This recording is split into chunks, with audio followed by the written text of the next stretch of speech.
Durante esta cuarentena me surgió una duda, ya que en la actualidad se ha visto que la prensa escrita ha cambiado totalmente. Quizás con el tiempo ha ido perdiendo su estabilidad e influencia en la población. Lo que es cierto es que mientras más evoluciona la sociedad, los medios de comunicación tendrán que adaptarse al cambio o desaparecerán. Así que decidí hacer una videollamada con mi amiga para que me dé su opinión sobre el tema, y en resumen, esto fue lo que hablamos. Sé primero, pero antes, sé verás. La prensa escrita es un conjunto de publicaciones impresas que suelen llamarse diario, semanal, semanario, quincenal, quincenario, mensual, mensuario o anual, anuario, o simplemente periódico. Los antecedentes de la difusión escrita de noticias se remontan a la antigüedad. En algunas civilizaciones se difundían los sucesos en forma de escritos en hojas, papiro, seda o pergamino, o en inscripciones públicas, en este caso eran piedra, metal o madera. Las noticias eran emitidas por el Estado y correspondían a lo que se conoce actualmente como propaganda. Al mismo tiempo, los viajeros, comerciantes y peregrinos actuaban como medios para la propagación de novedades a través de las distancias. Muchas veces estas noticias eran amplificadas y distorsionadas. Desde hace siglos han influido en nuestra forma de pensar. Han elegido presidentes, se han desatado guerras, los diarios crean riquezas y concentran su poder. Sabemos que así como existen cosas buenas en la prensa escrita, hay malas, pero no van a negarme que es increíble su funcionamiento y realización. Hay un video que explica cómo se hace el proceso para hacer un escrito de prensa, en este caso un periódico, y el proceso comienza con el editor en jefe, en una reunión de jefes de departamento, para decidir cuáles son las historias o las noticias que se darán al día siguiente. El periódico es una gran forma de comunicación, aunque con mayor auge en los años pasados. También sabemos que una historia puede abordarse desde ángulos distintos. Los periodistas cubren noticias internacionales y afirman que es otro medio la que establece lo que es la noticia. La prensa goza de privilegios que no todos los medios de comunicación tienen, ya que el público piensa que recibirá información de una fuente confiable. La verdad es que no existe ninguna institución aparte de la prensa que tenga la capacidad de exigir responsabilidad a un presidente y asimismo cuestionarlo. Por eso es que creo que un reportero tiene una elevada función dentro de la sociedad, porque esta es la que hace real la democracia. La prensa escrita depende de observaciones, entrevistas con fuentes y registros oficiales, ya que hallar la verdad es todo un desafío. Después de que los artículos son terminados, pasan a la sala de edición. El departamento gráfico se encarga de las fotografías e ilustraciones. Algunas son tomadas por fotógrafos del diario y otras por base de datos de la agencia asociada. Estas son actualizadas cada 24 horas y tienen más de 500 imágenes. Pienso que el jefe de diseño debe ver cómo lucirá la primera plana de acuerdo al estilo gráfico del diario y de la noticia del día, para así llamar la atención del lector y los titulares. Los titulares deben de ser de gran tamaño.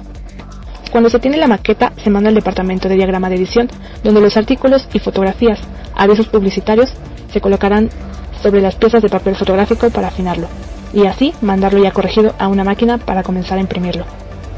Darle forma a una historia es un proceso que va entre el reportero y el editor, ya que luchan contra el reloj para entregar la historia a tiempo, y algunas veces se sacrifica la verdad.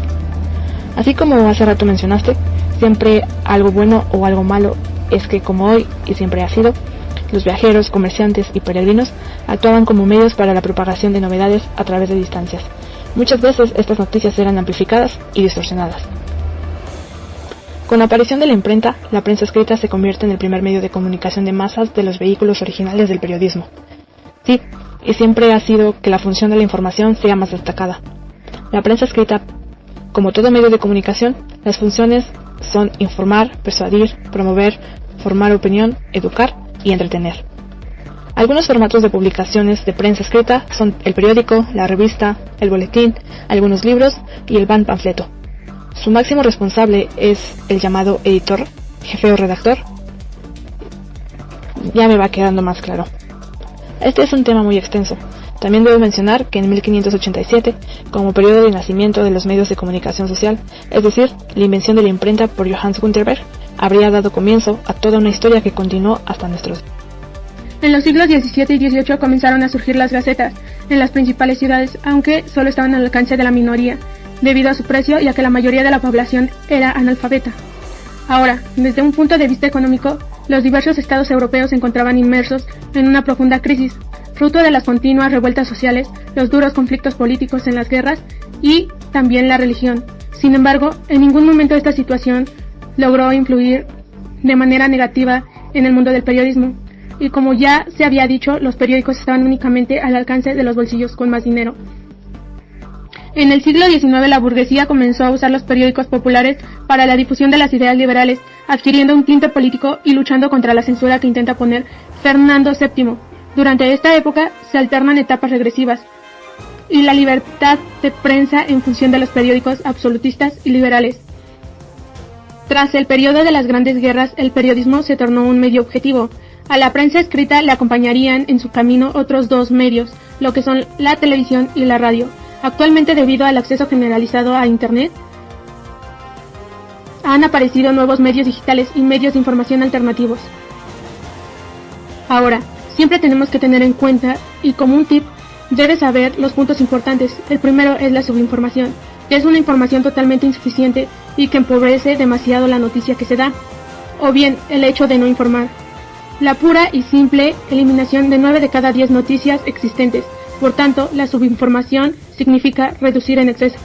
Por otro lado, está la desinformación, que es una distorsión de la información, dar noticias falsas que inducen al engaño a las que las escuchan, en este caso al público. Jamás se dice que sea una manipulación distorsionada o que sea de manera deliberada, pero sí con frecuencia refleja una deformación profesional, lo cual la hace menos culpable, pero más peligrosa. La información puede ser oculta o no bien informada, ya que los reporteros o medios de comunicación tienen que seguir las reglas y algunas veces no pueden acceder a todos los lugares por respeto o por ser propiedad privada. Por otro lado, siempre hemos sabido que la información ha sido manipulada y controlada, aunque cabe mencionar que aún existen reporteros que buscan la verdad. Esto no solo es en México, sino en cualquier parte del mundo. Muchas veces intentan ridiculizar o poner frases que no han salido de la boca o que han sido malinterpretadas. Esto da a notar la seriedad que pone el periodista. En ocasiones las citas las sacan de la misma entrevista, pero sacándolas de contexto, para dejar mal a una persona. Si es un tema que se habla por todas partes, en el medio artístico, político, social, etc. Algunas veces no es totalmente redactado con veracidad por el periodista, sino que es ordenado por los de la prensa. Les dicen que hagan eso para tener más público o lector. Es cierto que algunas veces se recurre al salseo o a la polémica para llamar la atención. Debería de haber un respeto entre el entrevistado y el entrevistador, ya que es tiempo otorgado de las dos partes, confianza que se está dando al contar o narrar una historia, como para que después vayan, editen y modifiquen todo para intentar sacar más dinero fácil. Es por esto que el periódico también ha perdido veracidad en la prensa escrita, ya que manipula la información y ya no puedes creer al 100% lo que se dice. Es entonces donde pierde la seriedad de la revista o del periódico. En la actualidad se dice que el periódico está perdiendo su consumo, ya que el Internet tiene periódicos online y son gratuitos. La gente tiende a irse por lo gratis. Pero por un lado, a favor del periódico, no todo el mundo tiene acceso a Internet, lo que hace que aún se mantenga en el mercado. Nos hemos vuelto muy flojos para leer y preferimos ver las noticias por televisión, que de igual manera están modificadas. Pero por otro lado deberíamos de entender lo que sucede en realidad buscando diferentes fuentes de investigación, o en este caso varios periódicos, para así formular nuestro propio criterio. Bueno, la verdad es que sí es un tema muy extenso y lleno de pros y de contras.